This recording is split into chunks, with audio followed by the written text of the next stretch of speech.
Well, good morning, good afternoon, and good evening, everybody.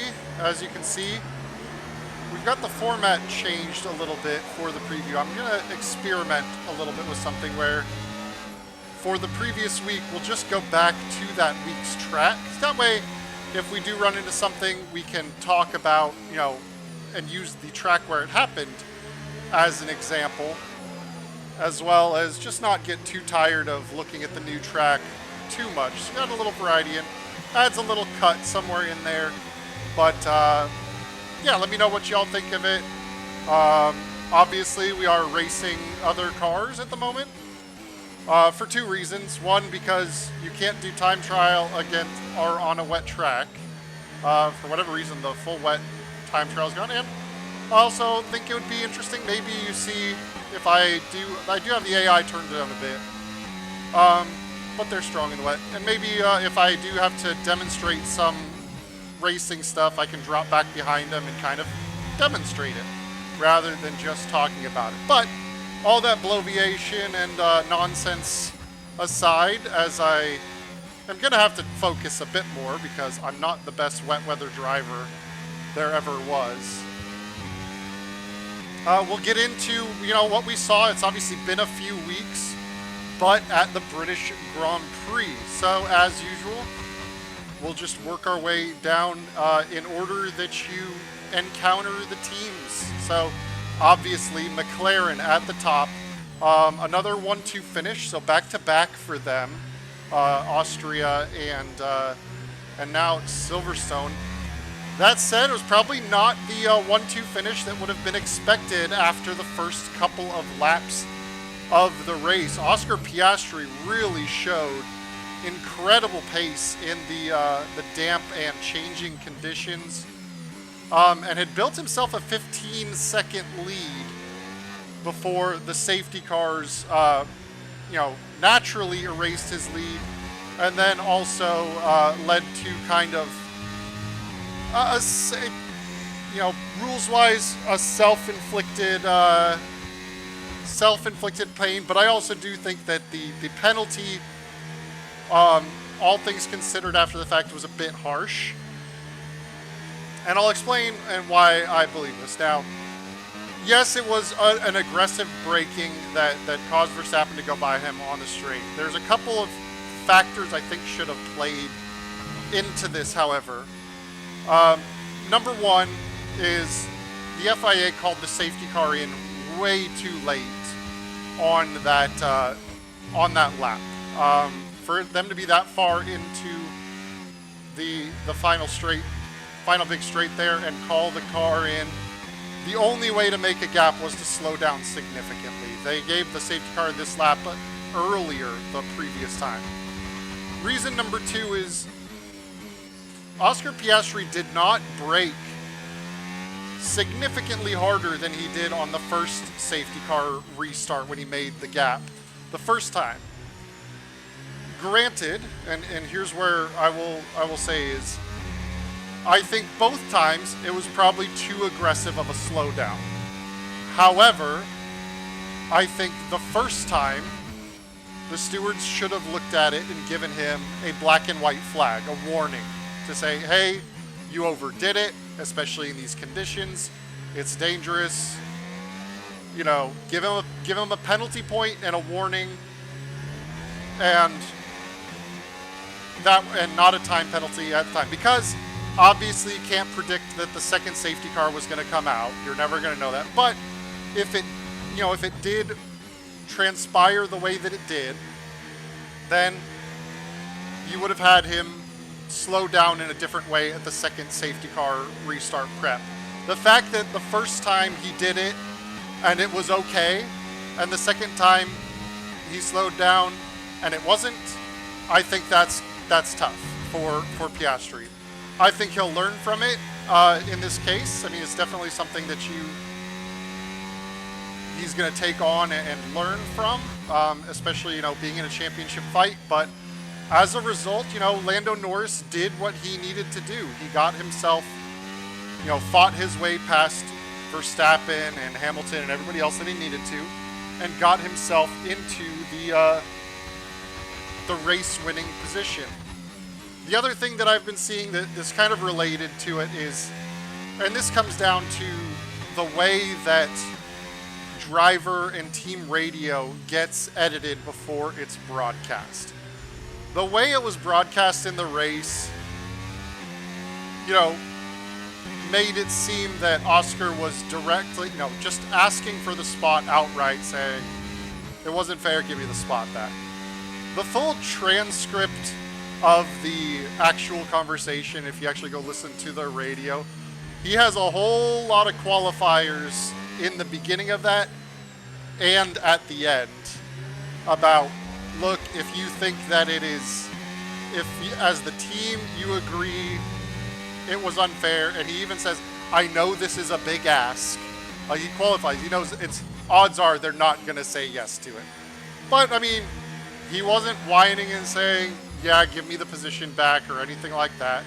But I think it's a fair point, is if one of your drivers has been disadvantaged by a penalty that you don't agree with on both sides of the garage. The weather's certainly eased off for the time being, but we've still got a lot of standing water. And you have the opportunity to rectify it yourself.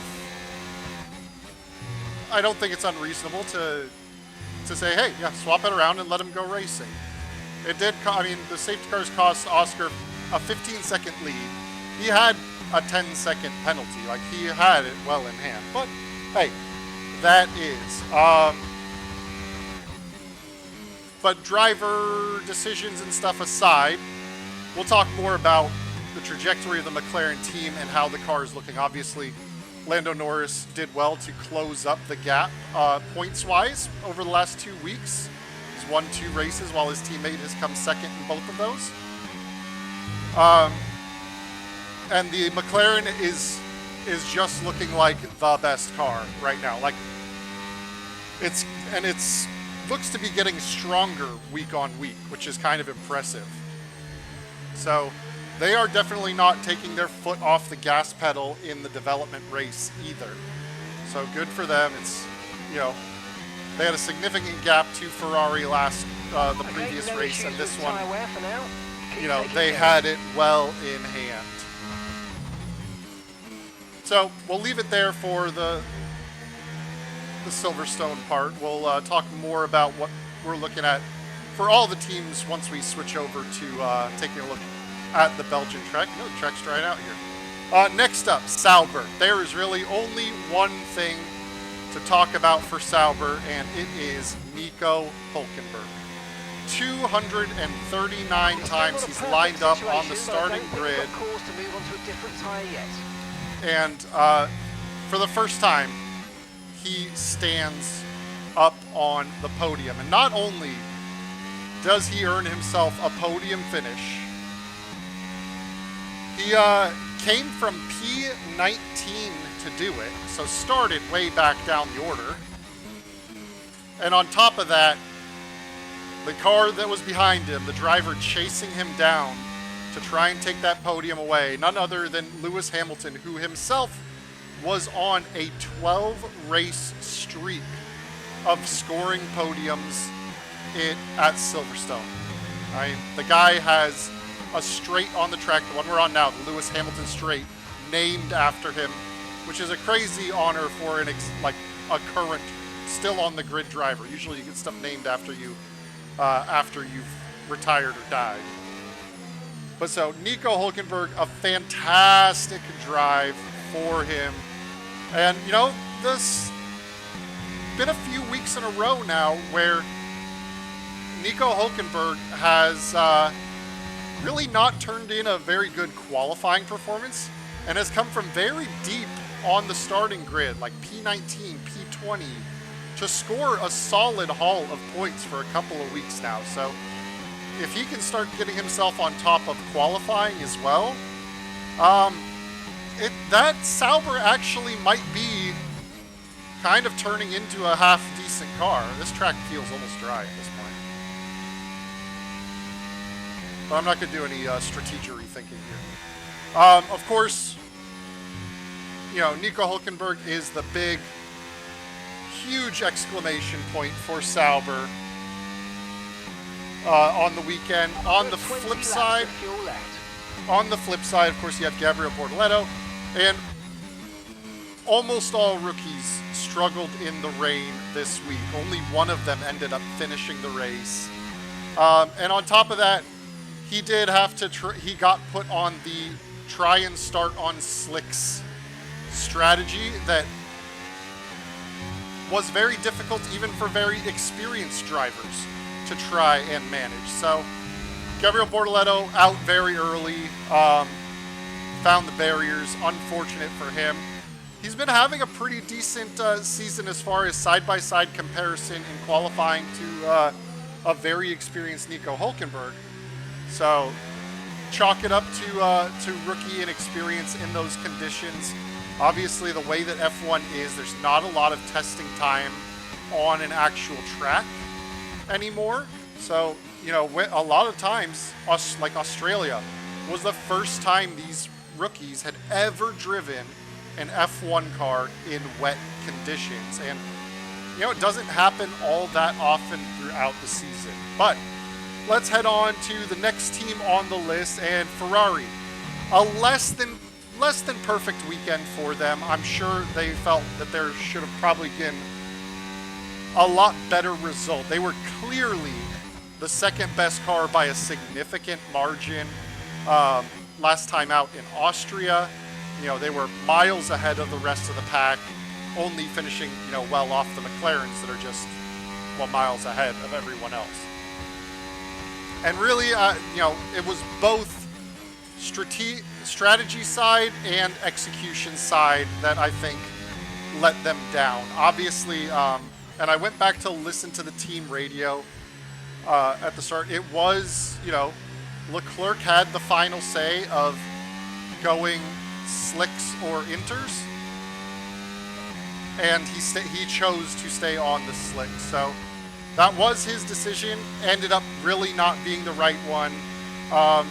And he did have a few other off-track adventures over the course of the race.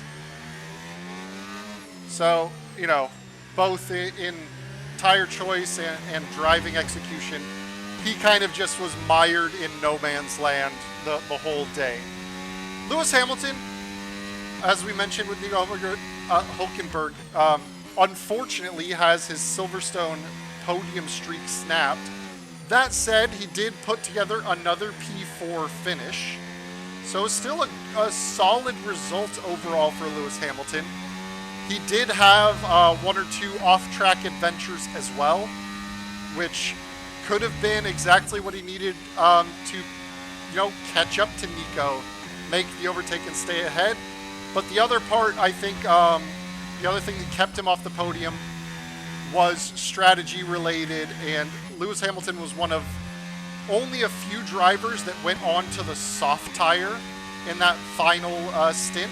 A lot of other drivers, Nico Hülkenberg included, went on to the medium tire, and basically everyone who went onto that soft tire really struggled as the tire degraded and lost a lot of pace. That's why you saw, you know, Lewis Hamilton get to within DRS, nearly threatening an overtake of Hülkenberg, but by the end was, you know, 5 full seconds off of him to finish the race out.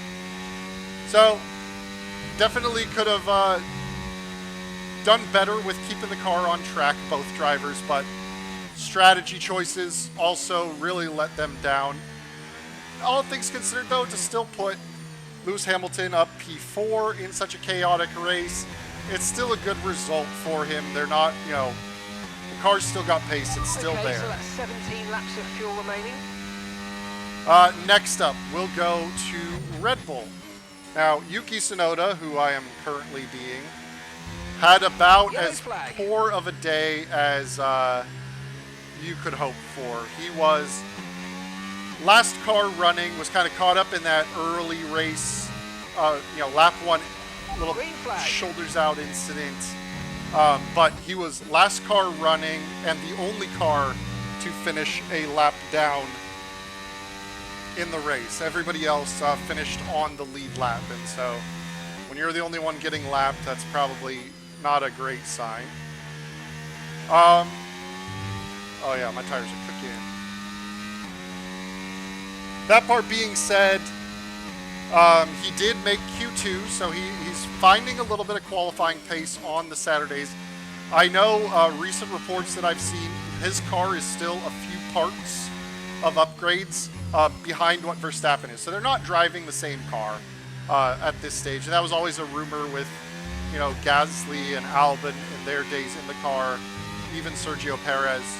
So it does look like that is continuing, where the second Red Bull seat, and you know, justifiably, if you're not going to do anything with them, you're not going to get the upgrades, but it kind of creates this perpetuating cycle a little bit where you don't have as good of a car, you fall further off your teammate, you get discouraged, you get less parts because you're further off your teammate, and on and so forth.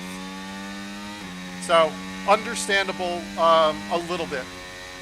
But still, you know, even without those upgrades, that Red Bull should at least be fighting for solid points every week in the hands of Yuki Tsunoda, who has proved that he is a capable driver. I mean, his AlphaTauri and RB, you know, Racing Bull's results are much better than what the current Red Bull is. And we've even seen, you know, the Racing Bull's car fighting with the Yuki Tsunoda Red Bull this season. So it's a weird situation that seems like it's easier to reach and extract the maximum out of the Racing Bull's car. The Red Bull is just so tricky to drive that Verstappen's about the only person who can figure it out. What do we got next? Oh, well, obviously we're not done with Red Bull because we need to talk about Max Verstappen, who after a pretty disappointing Austrian Grand Prix, obviously because of being taken out very early on, and a less than ideal Canadian Grand Prix before it, showed a good rebound, bounced back, scored himself a pole position. We're approaching the pit window now, and you're going to be on hards next time. You know, put it on pole position. That being said, as the race began and went on, it became very clear that that Red Bull that Verstappen was driving was set up and gambling on a dry race. So, the fact that they feel the need to gamble so significantly tells you kind of where that car is at. DRS has been enabled. DRS is now enabled. And then you saw it. So by what I mean setting up for dry is he was carrying a lot less downforce than other cars. So it means that, you know, it would give him great straight line speed when he's working his way through the dry weather situations, makes him hard to overtake. But less downforce in wet conditions means you slide more, you wear the tires out more, you heat them up more, and we saw that very significantly. And the Red Bull's already a car that's a little tough on its tires to begin with. So we saw it really fall off at those stages. At those stages of the race where those tires fell off. I mean, especially the part where Piastri passed him. Within like 2 laps, Piastri was 15 seconds up the road. And Lando Norris even closed the gap, like right onto his gearbox. And caught right up to him and then passed him. Aside from that, though, he overall did, I think, pretty well to still manage a P5 finish out of it. It could have been much worse, especially with the very uncharacteristic half spin he had on that second safety car restart. Well, that'll kind of wrap it up for Red Bull. Let's head on next to Alpine. Strategy complete. See these tires through to the end now. Who is a team that is still very much struggling with technical gremlins. Franco Colapinto, due to a technical issue, did not even start the race, so Alpine immediately down to a one-man team. However, that one man is Pierre Gasly, and Pierre Gasly is some kind of wizard in chaotic races, and it showed up this week. Obviously, when we talk about chaotic races and, you know, the true example of how Pierre Gasly can pull it out, the premium example, he won a Monza 2020 in an AlphaTauri. Pierre Gasly is a race winner in Formula One in an Alpha Tower. So credit to him for, doing what he does, maximizes the crazy races. And we're just going to sit and wait for DRS. There we go. Bye. But a solid P6 finish for him looks really good, especially with the fact that over the past few weeks, the Alpine has started to look like the out-and-out slowest car on the grid. And for him to do it, and not just do it by being clever with strategy or making the right choice, he ran the exact same... No time concerns at the moment, just focus on the driving. He ran the exact same strategy that Max Verstappen did, and finished just 3 seconds off Verstappen. Obviously, Verstappen had that little half spin thing. That definitely cost him some time. But overall, Gasly went with basically the strategy that all the top cars did, and was right there in the point, deep in the points.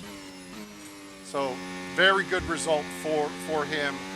They definitely needed that little boost and some extra points. And it's apparently not dry out there yet. The track's still pretty slippy when you get wide. Next up, Aston Martin.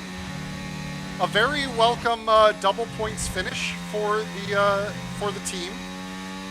However, it was not all rainbows and sunshine. You usually think, oh, double points. Oh, I got a 3-second penalty. That's not good. Usually thinking, oh, double points, especially for a team that's fighting out of the midfield like that. That's probably pretty good, right? Well, in typical Fernando Alonso fashion, he was not all that thrilled. He also did kind of just the standard strategy that everyone else did. While he finished P9, he dropped a few positions from a pretty solid P7 in qualifying. And more significantly, finished behind Lance Stroll, who was as high up as the podium positions. Nico Hülkenberg had to initially get past Lance Stroll to get into that podium position because, strategy took a gamble. They did a real short stint in that first little dry period on a set of soft tires, and then were able to go back on the inters, and it was a huge time gain for Lance Stroll. So the gamble really paid off for him, and Fernando wasn't exactly super pleased that, when it came to gambling, they didn't take the gamble on him, and it, obviously didn't pay off for him. And one thing I will say is this is the usual, as much stick as Lance Stroll gets for, his driving talents, how secure his seat is and all that. It seems like once a year or so, and usually in a crazy wet race, he goes and shows some genuine pace in the wet weather and drives and scores a solid haul of points. So that's what he managed to do. Obviously, he fell back through the field. He was also another one of those cars that went onto the soft tires for that final stint and lost quite a bit of time due to it. So I think pretty obvious the soft tire was not the move in that final stint. It just degraded way too fast. I think that is all for Aston Martin. We'll head on. Who is next? Williams. Williams. So I wouldn't call the tough times that Williams has been going through the past, month or so as being over. But Albon's P8 finish was the best result for the team since Imola. 4 points scored for that P8 finish. They did have a P9-10 combination at Monaco the week after Imola, but that's only 3 points for the team. Otherwise, they've had a pretty rough go as far as reliability and just overall performance. And it's not just that they figured it out at the end. Even Carlos Sainz, he finished P13. They stuck around and were in the mix for those lower positions all day, which is super important for them. I'll have to do a little bit more research, but it's interesting. In addition to the recent reliability problems that have cost them some starts and finishes, it does seem, and whether this is due to not bringing very many upgrades or if the upgrades that they are bringing are just not very effective, it does seem that the Williams team is kind of losing the development race to the other cars in that midfield battle. So they're going to need to find something. I mean, we are over now the halfway point in the season, and with a major regulation change for 2026, it's very likely that Spa is going to see some of the last major upgrades for any teams for the year. So we'll have to see what if Williams is able to dial it, because we have also seen teams that, without bringing upgrades, and Haas is an example where this typically happens over a stretch of the year. They don't bring any physical upgrades, but they understand the components better, and they get the into the correct setup window better. So we'll see if Williams can figure that one out, even if they have no new parts on the way. Next up, a lowly entry for this team, Mercedes. It's been a while since we've talked about them this far down. George Russell, though, was the only driver that took that opening gamble onto the slicks and scored a point from it. Granted, it was only a point. He came P10, scored a single point. So he drove well the rest of the race, but yeah, the gamble definitely did not pay off. Antonelli was very much less fortunate, was caught up in the Isaac Hadjar incident. It's really hard to see it as a fault of either of them. He was driven straight into the back of by Hadjar, although on the other hand, when you look at that onboard from Isaac, you cannot see anything. So while he did go on a couple of laps after the actual incident took place, there was significant damage to the diffuser, costing him significant downforce at the rear of the car, and as such, Mercedes ended up pulling him in. So joined the pack of rookies with an early exit. It's getting real hard just to kind of gauge Kimi Antonelli recently. He just seems to have had either mistakes or bad luck, and it's just kind of hard to see what his genuine pace is overall. That said, he did make Q3, so he did show some pace on the Saturday. The question is, I don't know that he went far enough into the race to know what his actual setup was. Was it because he was set up for the dries, or was he set up on a similar setup to George Russell and, put in a decent delivery for Q3? I'm realizing one problem here with this track is while I'm trying to look at my notes and scroll them every once in a while, there's just so many corners. But that's fine. That's the last scroll I need to take, because there's only 2 teams left to cover for the British Grand Prix. First of which is the Haas team. And a pretty solid day for Ollie Behrman. Not only was he the only of the rookies to reach the checkered flag, he also was one of those drivers that was called in on the formation lap to grab a set of slick tires and try and gamble that. So while Bortoleto found the wall on the slick tires, we saw George Russell and Charles Leclerc really squirming around. So did Ollie Behrman, but he kept it out of the barriers, he kept the car going, and nearly got into the points, finished in 11th place overall. So a solid result, and also importantly is on the other side of the garage, he finished ahead of a very experienced teammate in Esteban Ocon, who did not have to take that first slick stint, started on the interns. So Ollie Behrman is pretty quietly putting together a decent campaign at the midpoint of this season. Definitely worth retaining his drive and continuing forward for the next season, I would think. And while he did finish ahead of Esteban Ocon, I think there's a bit of a caveat to put in there. Haas did a very confusing strategy with Ocon and left him out on that first set of inners for quite a few laps longer than anyone else did. And I think that really cost him quite a lot of time. He was running up in the top 10 around the time that everybody else started pitting, so he was there on merit in the top 10 before people started coming to the pits. And then by the time he got shuffled out, he was never going to be challenging for the points again. So I think Haas made a big mistake with their strategy on that one, which definitely hurts them. So, but even though they did not score any points this week, they have been kind of the last few weeks now flirting in that P9 to P11 kind of range with their top driver. So they're just right there and consistently on the edge of points. And if they can make it kind of a week in, week out kind of thing where they're scoring points, that'd be a good improvement for them as they get to the end of the season. Of course, we know that Haas typically doesn't have a lot of upgrades as the season goes on. They're typically a front-loaded team, get your results early, and then just kind of hang on.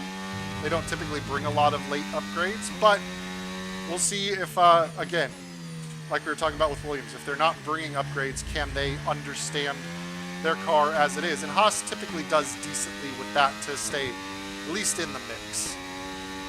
And the last team, the team that did not put a driver across the finish line. That said, I don't think I can blame either of the drivers for that. The RB, the Visa Cash App, Racing Bulls, the V-Carb, whatever you want to call it these days. Nobody made it to the finish, and it's really hard to say anything about them because their presence in the race was so short. Liam Lawson was caught up in a kind of 3 wide situation on lap 1, where he was the outside car, and at that point he just got caught up, and so he was out 4 laps into the race, which is real tough. He'd been on a pretty decent run of form the past couple weeks, or past couple race weekends, and a lap 1 retirement is always going to kind of throw your rhythm off. The other part, Isaac Hadjar,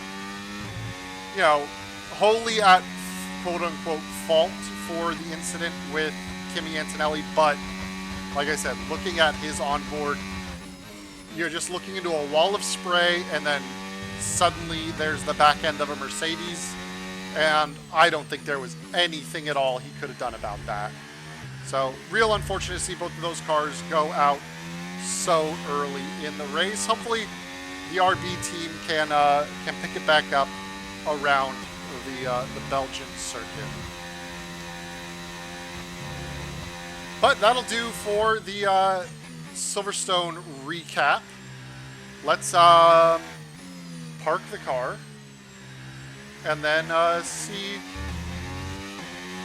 what we got at the Belgian Grand Prix. I'm not gonna lie, it's lap 21. I'm probably gonna finish this race and just edit out the ending, and I'll cut us straight to Belgium. And we're back here now at the Circuit de Spa Francorchamps in Belgium. So here we are on the pole position grid box. We get the right side start, even though it's a right-hander, so we're technically off the quote-unquote racing line, but the start-finish straight is pretty clean. Both sides, don't expect big advantage or disadvantage being on the clean or dirty side.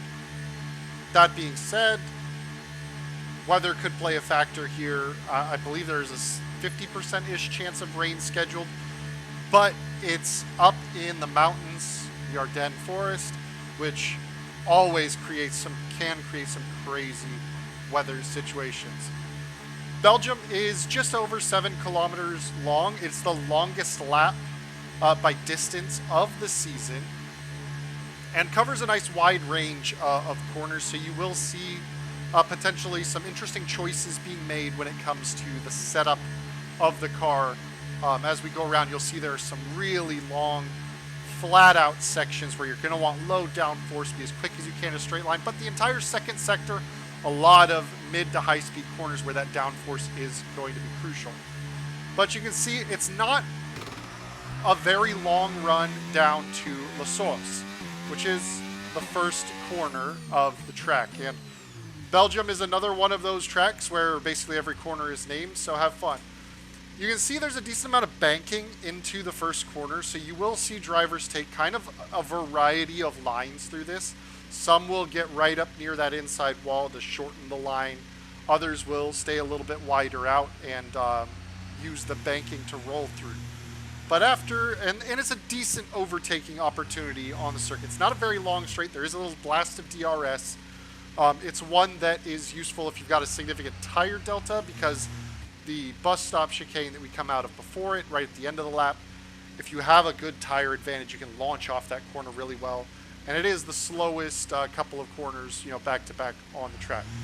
But after you get out of turn one, which is always a bit chaotic on the opening lap, you are then plummeting down the hill towards a very famous combination of corners. This left, right, left. Eau Rouge is this little left-hander right here. Everybody likes to refer to this whole complex as Eau Rouge, but the bottom of the hill is actually Eau Rouge here. And as you head up the hill, that is Radion. But head up the hill, there's a big compression down at the bottom of the hill as you swoop through Eau Rouge. I'll show it a little more when I do the full speed lap. That's an area where teams are going to have to worry about the wear of the plane. And then, of course, you got this blind crest at high speed, flat out in a modern F1 car. Really exciting, exciting combo of corners. Then you head down the Camel Straight, this long and big slipstreaming opportunity.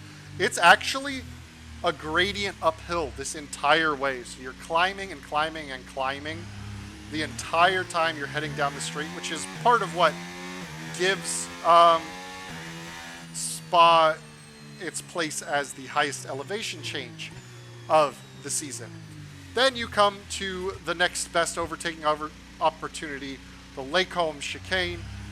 It's a medium speed chicane. You don't have to slow down too much, usually about a fourth gear corner.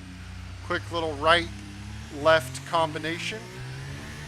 And then a corner that I've forgotten the name of for some reason. I might go look it up later. I might not. But that right-hander has a name. Oh, Malmedy. I think it's, yeah, is it Malmedy? I think that's Malmedy. After you work your way out of that, there's another nice, tricky little braking zone and another little multi-line corner, which is called Bruxelles or Rivage. You're braking down the hill, getting the car rotated in for this very long right-hander. There is a bit of camber that leans away on the outside of the corner.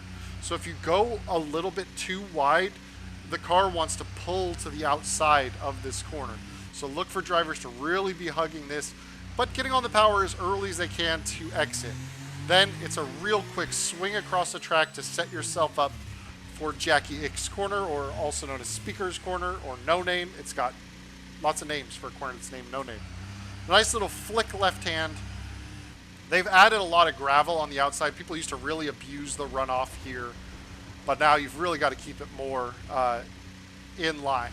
Then you are plummeting even further down the hill to one of the coolest high downforce corners probably on the entire season, aside from 130R, is this double left-hander of Pouon. Flick the car into left, really try and carry as much speed as you can, and you're full on the power as you work to the second part. Next, you head into another combination that looks a lot like the Lacombe chicane, a similar kind of layout, called the Fagnes chicane, F-A-G-N-E-S, Fagnes chicane. And it's another right, left, other people colloquially call it piff path. British people do that. And as you continue your way down the hill, you're about to get to the lowest point on the circuit, where you have the first right-hander Stavelo, and after that you are full on acceleration to go through Paul Frere, which In GT cars and other non-high down, like super high downforce cars, it's a bit of a tricky corner. In an F1 car, especially in qualifying trim, flat out as you work that, just try not to go too wide over into the gravel. Now's your next, no DRS zone, but a huge slipstreaming opportunity as you head down to this left-hander called Blanchiment. Flat out in an F1 car, really cool change of direction, and then into a fantastic overtaking opportunity, the braking for the chicane at the end, where you kind of climb back up the hill a little bit. Really gets the car unsettled a bit, but you are able to work based on the camber multiple lines through that. So let's go ahead and pick the pace up, and I'll talk a little bit about the tire strategy that we'll be looking for while I do a quicker lap. Won't be the quickest because I'm talking and have to concentrate on that as well. But you can see, the first thing I'll talk about is plank wear. At the bottom, big compression at the bottom of the hill. You actually see kind of a wooden scrape looking line at the bottom of the hill. It's the reason why George Russell got disqualified last year and lost his race win, giving it to Lewis Hamilton. It's also why the Red Bull of Max Verstappen was actually having to lift on the way into Eau Rouge. Even though the car could handle going flat out cornering wise, he had to lift so that it didn't bottom out so much and wear the plank too much, because the Red Bull last year could famously run very, very low. A big change between this year and last year is the tire compounds. Last year we had the middle range of tire compounds, the C2, C3, C4. So right smack dab in the middle, and it made for a two-stop race. This year we are having a broken combination, as I've gone way too wide. See? Talking too much. There's a broken combination of tires, one of the few times they're going to do it. So the C3 and C4 as the soft and medium will remain as they were. They are moving the hard tire though from a C2 to a C1. So the same hard tire that they would have just had to use in Silverstone, the hardest of the compounds in the range. Now last year the strategy was a pretty nailed on two-stop race, mediums and hards combination throughout the weekend. So the question then becomes, is the hard tire too hard and is, not as grippy as you'd like? Is it too slow? Do you have to start factoring in maybe trying to go soft medium with additional stops? I can't believe I touched the wall there.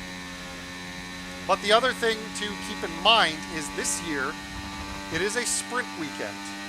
So tire allocations are already a little tighter, and if the medium tire is kind of like the best race tire, you're going to have to use one of their 3 medium tires in the sprint race, and of course you are required to run a medium tire in sprint qualifying as well. So it really looks like the medium tire is going to be very much at a premium. We'll have to see as the weekend develops if that hard tire is good or not. And the other bit of important factor that weighed into last year's strategy, and we'll see how it evolves this year, is before the race last year, they resurfaced about 3/4 of the track. And what we saw at multiple tracks that were resurfaced was it led to very high degradation. So tires were wearing out very quickly on the resurfaced sections, parts of the track. There was a lot more grip, the lap times were a lot faster, but the tires really took the punishment. So the question is, has a year of just the weather and all the races that do run throughout the year on the Spa circuit, how much has that impacted the resurfaced sections of the track? Are we going to see the super grippy stuff like we saw last year that wears the tires out fast, or is it going to start to move itself back towards, the less degrading status than it was before. So, definitely some things to think about in that regard. I know that there are a few teams that are bringing some suspension upgrades and other upgrades. I believe Aston Martin and Haas have said it'll probably be their last big upgrade packages of the year. So we'll see how, when they release those documents, we'll see if there's anything exciting. I believe Ferrari is also supposed to be bringing their new rear suspension, if I'm not mistaken, which they're hoping makes a big difference. And I mean, the Ferrari has looked a solid car for the past couple of weekends now, so we'll see what they can do. Lewis Hamilton has typically gone pretty well around Spa. Max Verstappen as well is done quite well around Spa. It's kind of a second home race for him because he does have Belgian citizenship. He was born in Belgium, but he's still kind of Netherlands is the license he races under, and is kind of his home. So it is a bit still of a Verstappen home race. What else do we have to talk about? Yeah, I mean, it'll obviously be interesting who's on the front foot between the two McLarens, between Oscar and Lando. A big weekend, an opportunity for lots of points if the McLaren is up at where we expect it. That said, the differences between positions in the sprint is only 1 point per position, so if they have a 1-2, it's only a 1 point swing depending on who wins. The race is really where it matters, but you can see, if something happens to one of the cars in the sprint, it could be an 8 point swing if something gets damaged. So should be interesting. There's plenty of there's good overtaking opportunity around the track, and as you can see, as I'm driving it, there's the long, fast sections and the pretty twisty middle sector that we're working through here, and it does make for the teams to make some choices when it comes to setup. Do you want to go low downforce and maximize your ability to overtake and defend your position down the straights? Or do you go with a higher downforce? You're probably going to get a little better overall lap time by going to a higher downforce configuration. It is going to make, obviously, overtaking a little bit harder because you won't have the straight line speed. But also the extra downforce will probably help preserve your tires, because the more downforce you have on the car, the less the car slides around and the less the tires are getting abrasively worn. But there we go. That is it for my coming into the season thoughts. Oh, wait, no. There was a huge story. Obviously, in the intervening portions of the weeks, Christian Horner has been let go from Red Bull Racing. He's no longer the team principal. Laurent Mekies, who was team principal of the Racing Bulls, comes up. And then rumors still abound about Verstappen and his deal. More has come out even over the last couple of days, excluding the whole him and Toto Wolff's private jets both went to Sardinia, and they were seen, I believe, together talking. It does, and obviously big grain of salt as far as verifications, but rumor is that Max Verstappen's exit clause is only triggered if he is below third in the driver's standings at the summer break, and he is currently third. George Russell would need to overtake him to push him to fourth. So there is that, obviously, side remarks like Verstappen saying he's looking forward to working with Laurent Mekies. Now, could that be just working with him for the rest of the year? Is that working for a while? Obviously, Max Verstappen, he's got a contract in hand that he can do kind of what he wants with. I think it might be wise for him to, and he has the cards to be able to play this, to see who comes out with the best engine in the 2026 regs. He has the luxury of choice, of being able to wait a year, see who's got the car, and basically anybody he wants to go to, I would say it would be hard pressed to not find a seat for him there. So yeah, that's the big story. George Russell, I guess, looking a little more safe in his seat this week, but not by much. Because, as always, the rumors abound. It does appear that the both camps, the Mercedes and Verstappen camp, have said it should all be, the whole thing should all be sorted by the summer break, which I believe is after the Hungarian Grand Prix. So we have Belgium this weekend, Hungary the next weekend, and then summer break kicks in. Summer break is 4 weeks of no racing.